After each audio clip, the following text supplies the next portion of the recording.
All right, no surprise. Voters want the Trump tax cuts. And frankly, I think they want them right away, not 3 bills later. Joining us now to talk is Antoni, Heritage Foundation economist, and Jim McLaughlin, president and partner of McLaughlin and Associates. Gentlemen, welcome. I know it's kind of an odd couple, but you guys are good economic Never folks. an odd couple. Jim McLaughlin, you have a good piece, you and John, in Newsmax. And the point is, the economic story is still #1 story. Borders a relatively close second. Yep. I don't have to quibble because I'm in favor of dealing with both, but I don't want to wait on the tax cuts, okay, as you know, as you very well know. And the thought I had this today in the show, I mean, I've been campaigning on this for 2 weeks now. First of all, this CR fiasco confusion shows you how hard it is to get anything done, much less 3 reconciliation bills through a Republican House. And secondly, though, look, you know, bills on defense spending and border security, as important as they may be, do not fatten blue-collar wallets, doesn't put more money in their pockets. I don't want to dismiss the border issue, but I want to say, you know, Rand Paul reminded us the border issue is going to be, in large part, unfortunately, a spending issue, whereas tax cuts are a fatten your wallet for the people who voted for you issue. And I just think, and sometimes blunt logic is better than sophisticated logic. Without a doubt. And you know what? We can do both. And Donald Trump proved the first time, by the way, he can do the immigration stuff through executive orders and just letting the Border Patrol do what we're supposed to do. So he'll take care of that. But the #1 issue on Election Day, and still the #1 issue, is the economy. Because the American people, in spite of what the mainstream media, the White House is telling us right now, the #1 issue to them is inflation.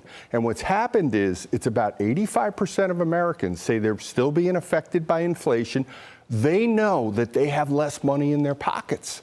And that's why 70% of Americans, they want to make the Trump tax cuts permanent.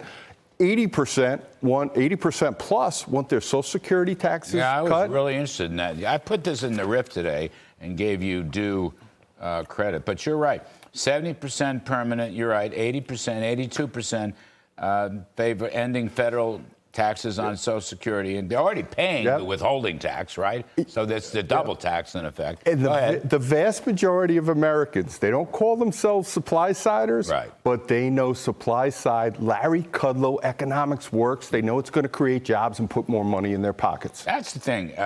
However you call it, Antoni, whatever you call it, it's more people in their pockets, which gives them an incentive to work and or invest, depending on the story. I mean, that's what's missing. Now, look, I'm not going to blame President Trump because, again, I'm going to say sources close to him have suggested he really wants one big, fat, beautiful bill. Okay, so you can draw your own conclusions who those sources are. But his lieutenants and then the Senate, I'm not here to attack Thune. They're smart people. They're good guys. They want to get it done. But I think they're missing an opportunity. Strike while they are. In other words, here, EJ, let's have a blue-collar boom this year. Not plan it for next year or the year. How about this year? Right, exactly. And, you know, this was one of the things, as you guys have discussed, that really hampered in the first administration the effect of those tax cuts, waiting so long to actually get them into place, not doing them right away, not making it the #1 priority, which, as your polls show, is what people want. People need financial relief. They're effectively taking home, the typical American family, about $4,500 less today, adjusted for inflation, than they were when Biden took office. Families are in real need today. They need relief, and tax cuts are the way to do it. The other thing that comes up in this poll is inflation. It's still public enemy #1. Now, EJ, the Fed is now more worried about inflation. They've raised their own inflation targets, but they still keep cutting interest rates and pumping up the money supply. I just don't understand that. And I don't want the Fed to give Trump another round of Bidenflation, because Bidenflation still lingers.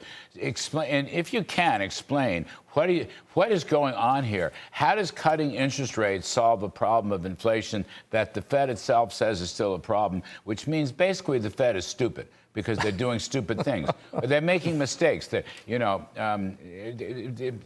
want to forgive the Fed. They're a big agency. Anyway, what are they doing and why? Oh, they deserve no forgiveness whatsoever. They keep making the same mistakes over and over again. I mean, my goodness, as you said, inflation is reaccelerating, and yet they're cutting interest rates. What I find really troubling, though, is the tone of the minutes. It's the fact that if you go back 6 months ago, they were talking higher for longer, which they are now. But why, right before the election, did they all of a sudden completely change their tune, and they presented a much rosier outlook, and they went with those hard and fast rate cuts, again, right before the election? But if you're saying publicly, which is what Jay Powell, the head of the saying, that inflation is still a problem, and your little minutes in your index card say it may be a bigger problem, then why would you be cutting rates? I'm not saying jack rates up. I'm just saying, why don't you leave them stable for a while and let the supply side tax cuts come in, which would produce more goods and services, which would help lower prices, or more liquid gold, which would get gasoline prices down, for example, and help get inflation out of the way. That's what I don't understand. I mean, your polls are saying the same thing. It's just that the only people who are reading them are your friends like me and Steve Forbes. But you know what, Larry, your point about inflation, when I do focus groups and I tell the voters, these are swing voters. These are these are the people that decided the elections, and I tell them it's 20%. They tell you it's way higher than that because they know just what EJ was just talking about. They know at the end of the day, they don't have a little bit less money in their pockets. They got a lot less money in their pockets. And these tax cuts that you're saying, because you've lived through it, you wrote a book about it, whether it was the Kennedy tax cuts, whether it was the Reagan tax cuts, or the Trump tax cuts, they know it put more money in the pockets of the average. Don't wait. That's all I'm saying. Don't wait. Take this opportunity right now. Strike while the iron is hot. Trump has fabulous ratings, right? His opinion polls, his approval ratings, highest they've ever been. Okay? Strike while the iron is hot. Elon Musk is popular. J.D. Vance is popular. The whole thing is popular. Why wait until, God knows, August, September, October? I don't want to have any Doug Flutie Hail Mary passes in the end zone the last day of the year, even though that pass was caught in 2017. It doesn't mean it's going to be caught every year. Exactly. I mean, that's the whole thing. All right, I got to get out of here. I was going to ask you about TikTok. I know millions of people listen to TikTok, but it is a China spying operation. Well, next time you're on, we'll talk about it. EJ Antoni, thank you. Jim McLaughlin, thank you.